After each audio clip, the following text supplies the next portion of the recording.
Hay nombres que la historia prefiere guardar en silencio. Sombras que se deslizaban por los pasillos del poder, cuyo mutismo resonaba más que cualquier orden.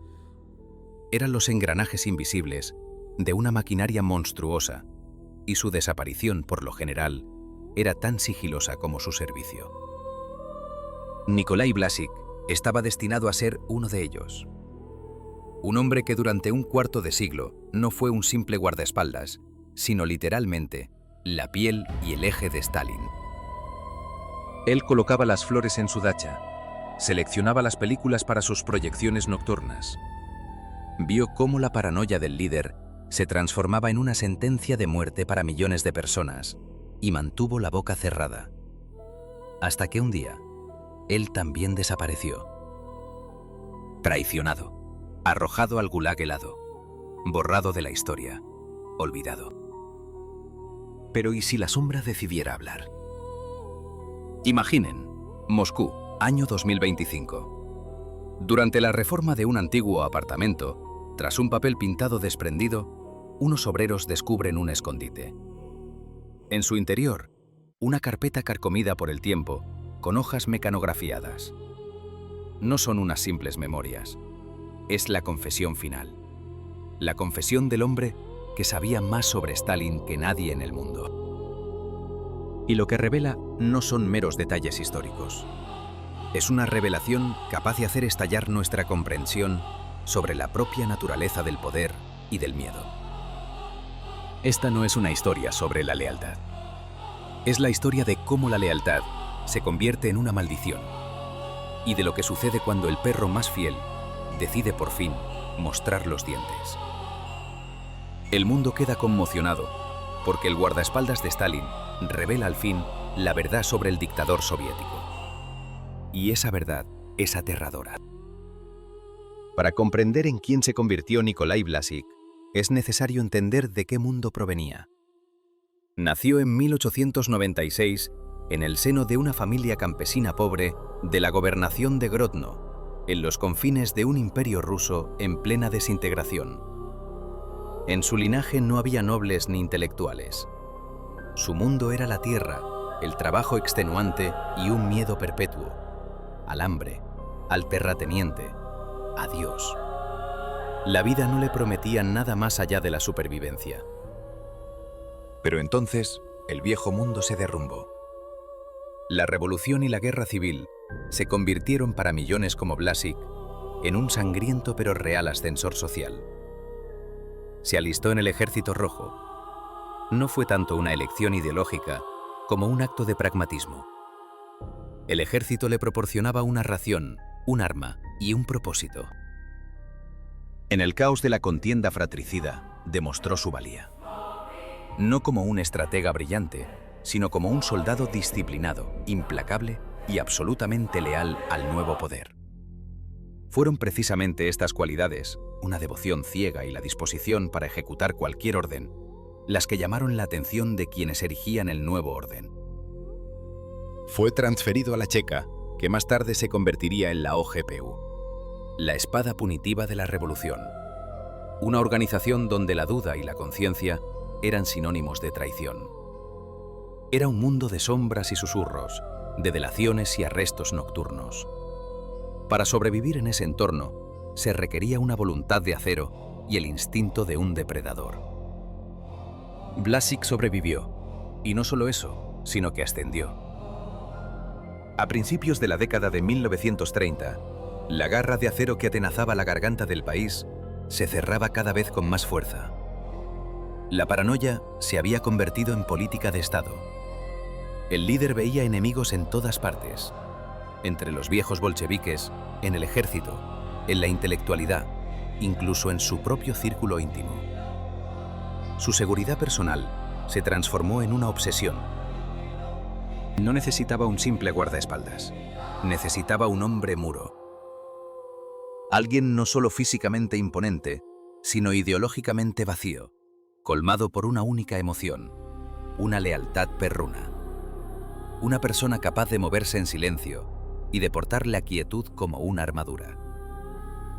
Blasik fue elegido para ese papel no por su intelecto o sus talentos. Fue elegido por su simplicidad. Era la encarnación de la fuerza obediente, el escudo humano perfecto. Y así, el hijo de un campesino, sin más patrimonio que su porte militar y su fidelidad, se convirtió en el jefe de la guardia personal de Stalin. Un cargo que lo situó en el epicentro físico y psicológico del poder soviético. Y aquel papel era mucho más que un simple trabajo. A Vlasik se le encomendó erigir una fortaleza invisible en torno a Stalin. Una fortaleza construida no con piedra y acero, sino con una vigilancia total y un silencio absoluto. Controlaba cada aliento que se respiraba en torno al líder. Escrutaba a los visitantes no como un guardia, sino como un inquisidor. Cualquier gesto, cualquier palabra, cualquier tic nervioso podía convertirse en una sentencia. Inspeccionaba la comida, las bebidas, la ropa de cama. Seleccionaba personalmente al personal de servicio, choferes, cocineros, doncellas, creando así, alrededor de Stalin, un capullo de individuos investigados, atemorizados y completamente dependientes de él. Ocupar el lugar de Vlasik significaba vivir en una tensión constante e insoportable. Ser el hombre más cercano al ser más poderoso del planeta y al mismo tiempo estar siempre a un solo paso en falso del olvido. No era un mero protector, se convirtió en el guardián de la historia, el custodio de secretos que podían aniquilar a cualquiera en un instante. Era la sombra de Stalin, pero con el tiempo, aquella sombra comenzó a adquirir una vida propia y siniestra. Para el mundo, Iosif Stalin era una figura forjada en hierro, frío, implacable, impenetrable. Pero Nikolai Vlasik veía lo que permanecía oculto a los demás. Observaba al hombre cuya personalidad era un caleidoscopio de contradicciones monstruosas. Vlasik no solo veía al tirano, sino también al actor que interpretaba su papel con maestría. En la intimidad de su dacha, en su círculo más cerrado, Stalin podía mostrarse sorprendentemente cálido, incluso encantador. Podía reír a carcajadas con una broma, guiñar un ojo con complicidad o mostrar una insólita ternura que desentonaba por completo con la imagen del hombre que había enviado a millones a la muerte. Una de las facetas más surrealistas de su personalidad era su amor por el cine occidental, especialmente el americano. Imaginar al arquitecto del Gulag en la soledad de una sala oscura, absorto en las fantasías de un mundo que juraba despreciar. Quizás en esas sombras danzantes, el hombre que era una sombra encontraba un efímero refugio de los fantasmas que él mismo había creado. Una contradicción final, sepultada en el corazón de un poder absoluto, donde la humanidad y la monstruosidad libraban una guerra silenciosa hasta el último fotograma. Resulta casi imposible imaginarlo sentado en la oscuridad de una sala de cine, absorto en un western de John Ford.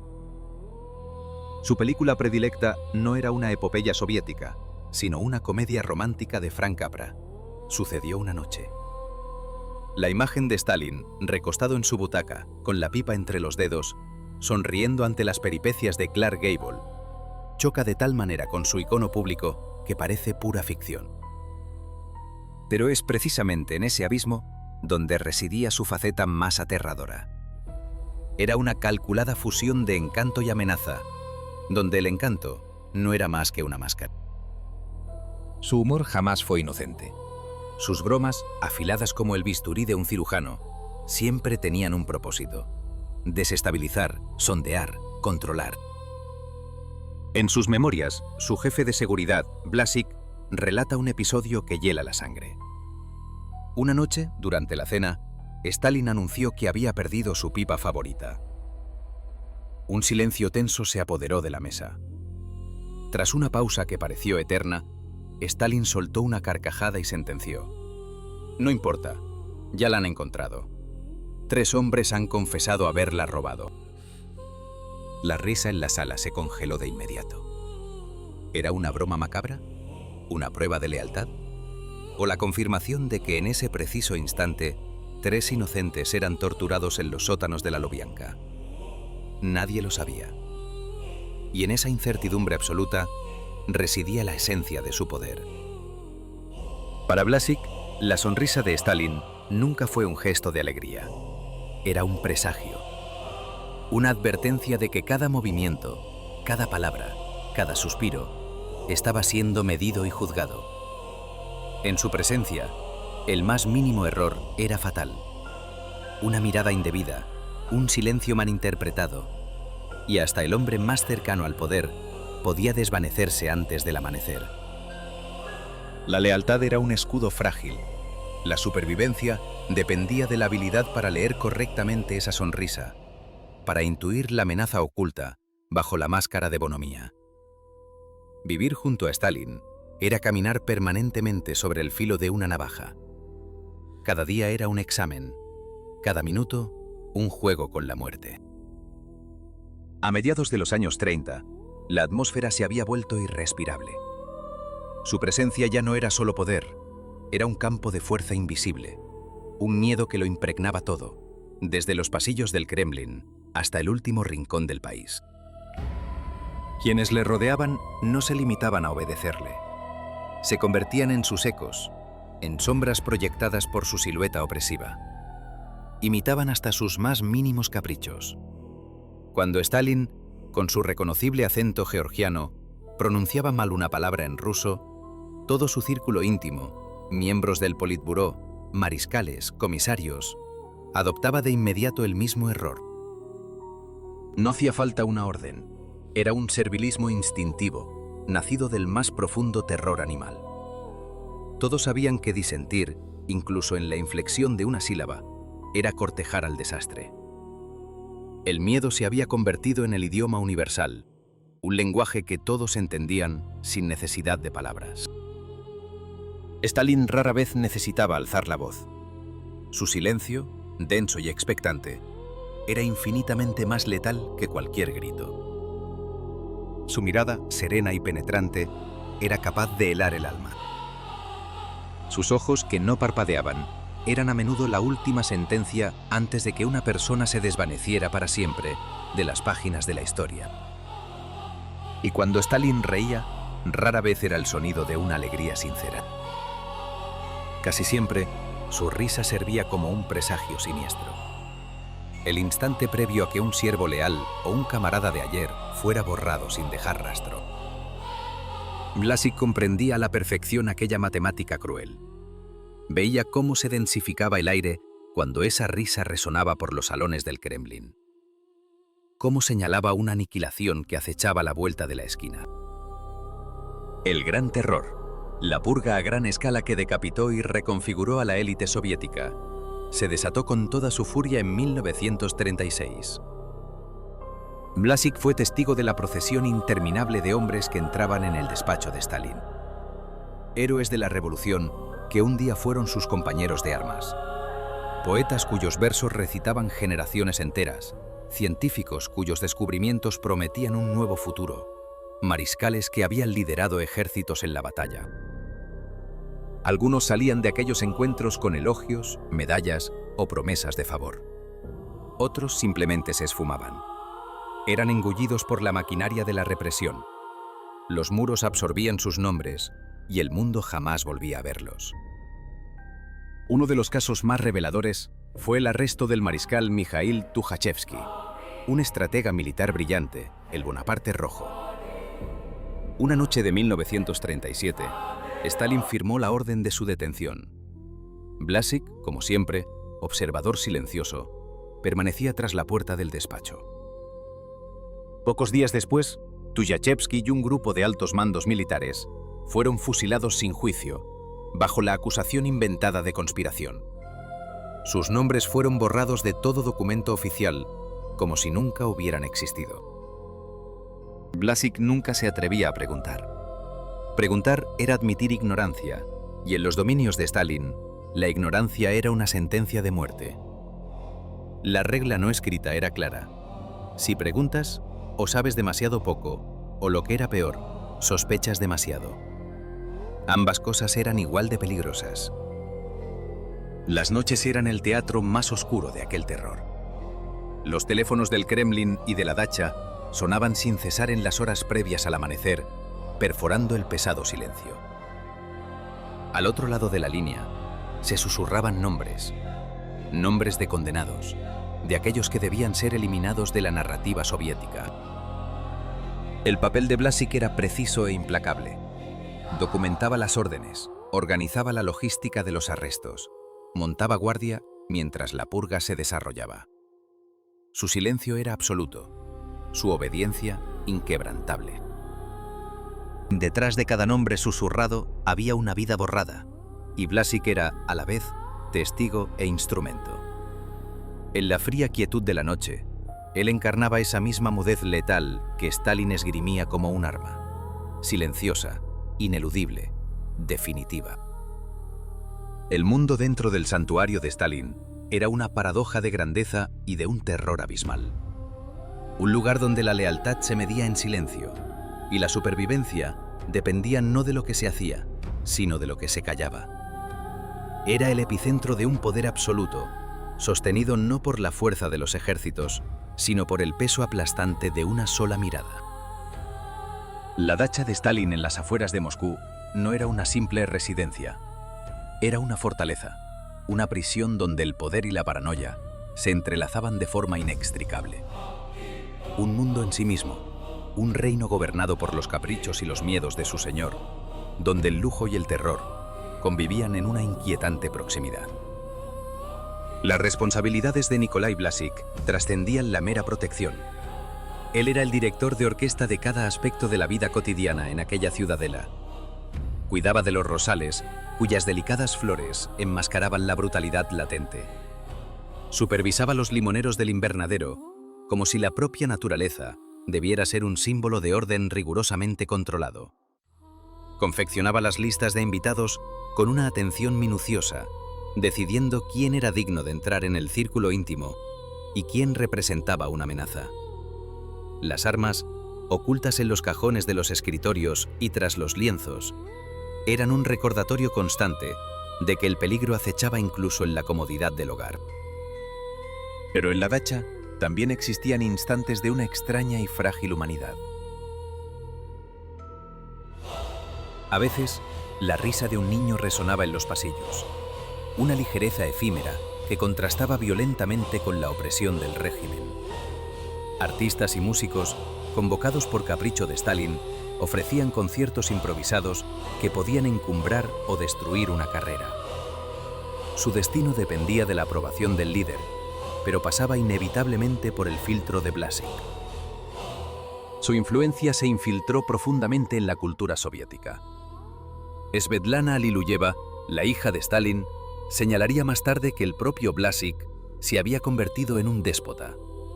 No solo dictaba quién podía actuar en la dacha, sino que moldeaba los gustos culturales, teniendo la última palabra en las producciones del prestigioso Teatro Bolshoi. La dacha era, en esencia, un microcosmos del control total del régimen. Un imperio donde el arte era un arma y la cultura se imponía desde la cima. Bajo aquel barniz de sofisticación, hervía una tensión asfixiante. La calidez del hogar era condicional, quebradiza, implacable. Una nota en falso en un concierto de piano podía despertar la sospecha. Una carcajada demasiado sonora podía hacer añicos la fachada cuidadosamente mantenida. Vivir en ese mundo significaba ejecutar una peligrosa danza sobre el filo de una navaja, donde la alegría era fugaz y el miedo omnipresente. Y en el centro de todo, Nikolai Blásic, el hombre que comenzó su servicio protegiendo los muros exteriores del imperio estalinista y que ascendió hasta convertirse en el guardián de las ilusiones más íntimas del régimen. Con el tiempo, su papel se había transformado mucho más allá de los estrechos límites de un guardaespaldas. Se había convertido en algo más siniestro, una figura arraigada en el mundo personal de Stalin, que ejercía su influencia desde las sombras con un control férreo. Su posición era tan poderosa como precaria.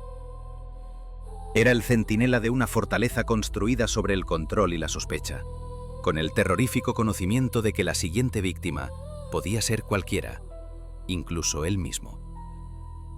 Se había convertido en su secretario en la sombra, el perverso arquitecto de sus gustos y caprichos culturales. el hombre que moldeaba el entorno mismo que respiraba el líder soviético. Nada en el círculo íntimo de Stalin ocurría sin el conocimiento o la aprobación de Vlasik. Sus ojos y oídos estaban en todas partes, y sus palabras se habían fundido con la propia sombra del poder de Stalin. Organizaba con meticulosidad fastuosos banquetes, orquestando cada detalle para apaciguar el temperamento impredecible y el humor cambiante de Stalin. Cada lista de invitados se elaboraba con precisión de joyero. Cada plato se seleccionaba con un cuidado exquisito. Todo estaba diseñado para proyectar una imagen de poder y control absolutos. Supervisaba las cintas cinematográficas antes de que llegaran a la pantalla de Stalin, asegurándose de que ni una sola escena provocara la más mínima irritación en el dictador o arrojara una sombra sobre los logros soviéticos. Incluso el protocolo diplomático cayó bajo su dominio.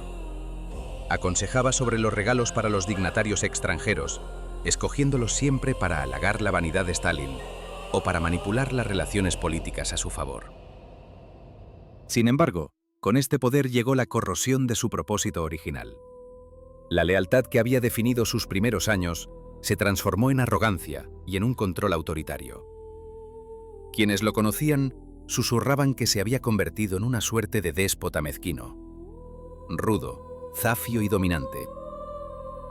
Pocos se atrevían a contradecirle cuando hablaba con una autoridad que parecía emular al propio Stalin, proyectándose a sí mismo como el gobernante en la penumbra tras los muros del Kremlin.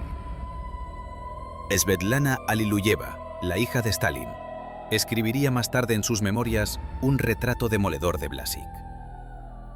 Era un déspota inculto, estúpido, grosero y de una arrogancia extrema. Estas palabras revelaron la amarga verdad sobre el hombre que durante tanto tiempo fue considerado indispensable para el régimen. A pesar de sus defectos, Vlasik se aferraba con ferocidad a la creencia de que su lealtad inquebrantable le otorgaba un escudo de invulnerabilidad.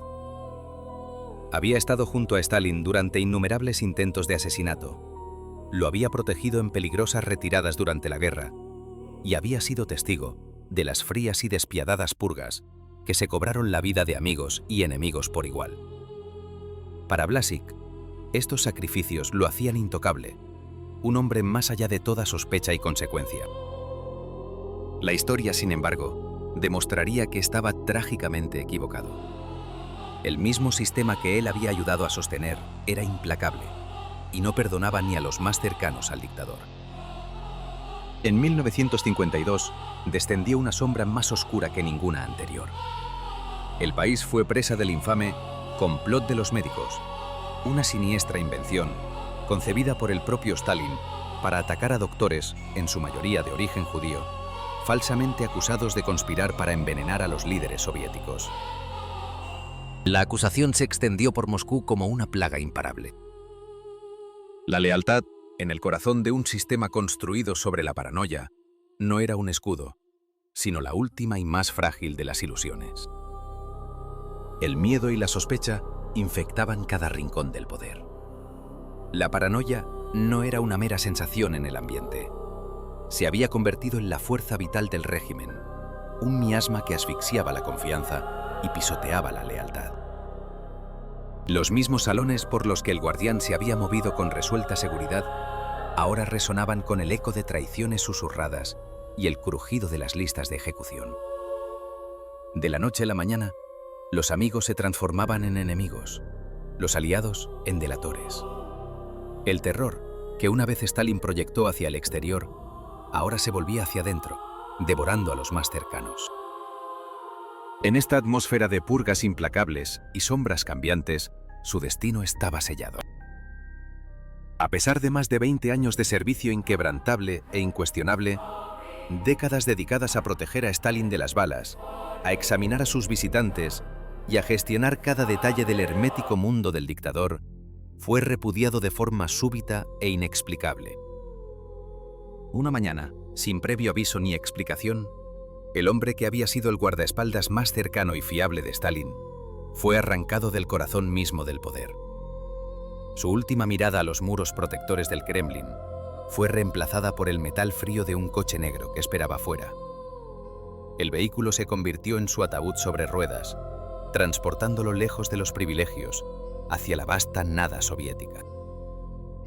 No hubo juicio, ni una acusación formal, ni la más mínima prueba que justificara aquella brutal anulación de la fidelidad. Solo el trazo cruel de la pluma de Stalin, una firma que lo decía todo sin pronunciar una palabra.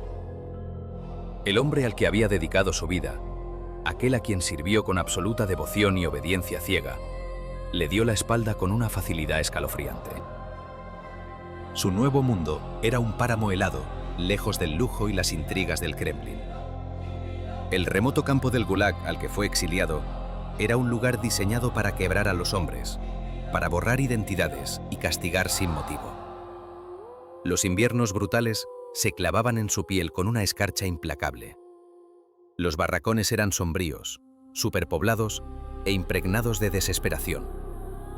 El aire era denso por el olor a sudor, miedo y muerte. El trabajo forzado era una tortura diaria, un esfuerzo agotador bajo la mirada vigilante de guardias que no veían personas, sino cifras. Su rango, su uniforme y las medallas que una vez adornaron con orgullo su pecho eran ahora reliquias sin sentido de una vida pasada. Aquí no podían protegerlo, no podían salvarlo de los interrogatorios interminables, cuyo objetivo no era la verdad, sino su completo derrumbe. El sistema que una vez había defendido, la maquinaria de represión que él mismo había ayudado a mantener, ahora lo aplastaba bajo su propio peso. Fue reducido a un número, un prisionero anónimo, sin rostro, entre miles. Y sin embargo, mientras el frío y el trabajo quebrantaban su cuerpo, un único pensamiento resonaba con más fuerza que el viento cortante. La traición. Era una herida más profunda que cualquier lesión física, una fractura de la confianza que los años no podrían sanar. En la soledad de su celda, Nikolai Blasik reflexionaría más tarde sobre aquellos años oscuros con una claridad tortuosa. No sufrí por un crimen, sino por mi lealtad. Estaba demasiado cerca de él. Sabía demasiado. Ese fue mi verdadero delito. Sus palabras revelan una amarga verdad. Su lealtad se había convertido en su maldición. Su conocimiento en una amenaza demasiado peligrosa para ser tolerada. Cuando Stalin finalmente murió, en marzo de 1953, el hombre que una vez fue la sombra del dictador seguía entre rejas. Su liberación llegó apenas unos meses después, demasiado tarde para borrar las cicatrices, demasiado pronto para recuperar lo robado. Emergió del Gulag como un hombre quebrado, el cabello encanecido, el cuerpo consumido por las penalidades y el espíritu envuelto en un silencio más pesado que las propias cadenas. Pero tras ese silencio, algo se estaba gestando. No el perdón ni la resignación. Era un recuento, una memoria, un secreto enterrado bajo décadas de represión. La verdad que solo Blasik portaba, oculta al mundo, hasta que por fin pudiera ser contada. Se sabe que Nikolai Blasik dejó unas memorias.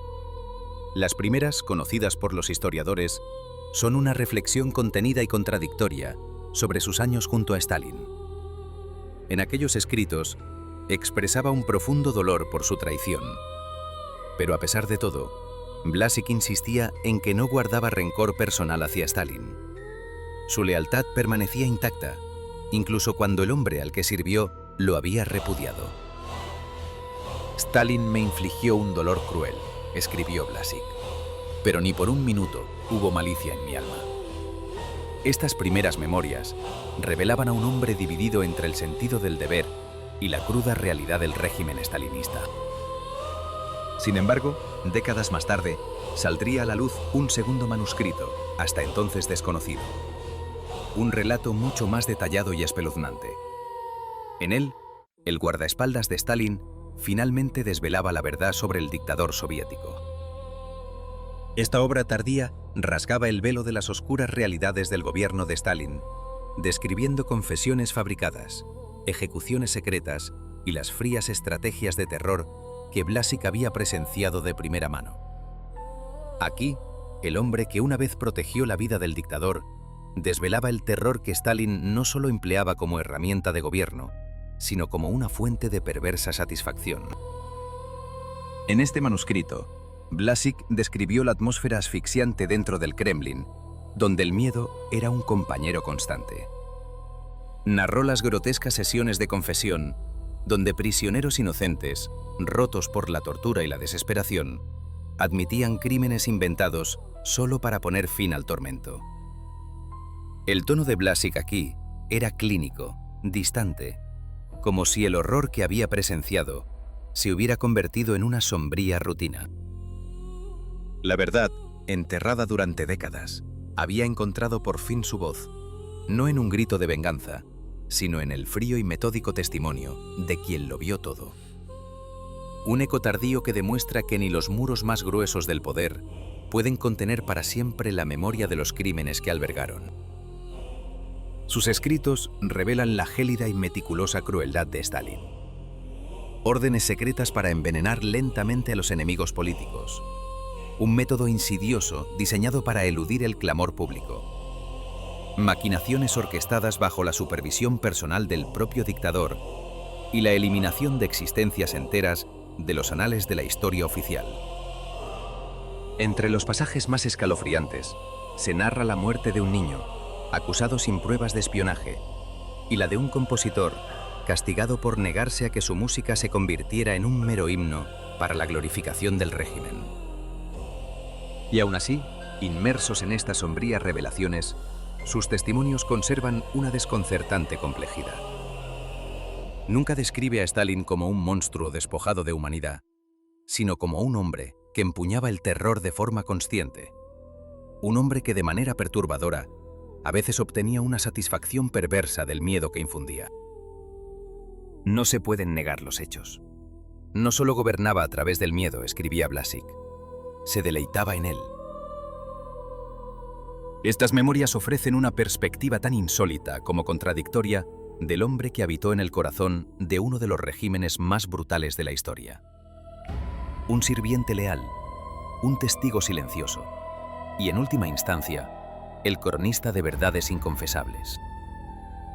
Su legado nos obliga a preguntarnos, ¿qué es más pesado? ¿El secreto que protege una vida o la verdad que podría condenar a un alma?